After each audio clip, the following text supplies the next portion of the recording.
Hey all இந்த rainy சீசனில் எல்லாருக்கும் கோல்ட் ஃபீவர் ஃப்ளூ இது மாதிரி நிறைய வந்திருக்கும். ஸோ அதுக்கான முக்கியமான செடி நம்ம எல்லார் வீட்லேயும் வளர்க்கணும். இதுதாங்க கற்பூரவல்லி. ஓமவல்லின்னு சில இடத்துல சொல்லுவாங்க.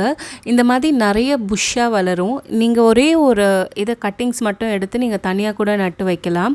நான் என்ன பண்ணுறேன்னா ஒரு 5 லீஃப் எடுத்து நல்ல மோட்டர் அண்ட் பெஸ்டலில் இடிச்சிக்கிறேன். அது இடித்தாவே உங்களுக்கு நிறைய ஜூஸ் வரும். அந்த ஜூஸை நல்லா பிழிஞ்சு நீங்கள் எம்டி ஸ்டமக்கில் குடிச்சிட்டு வாங்கலேன். கோல்டு சூப்பராக சரியாகும்.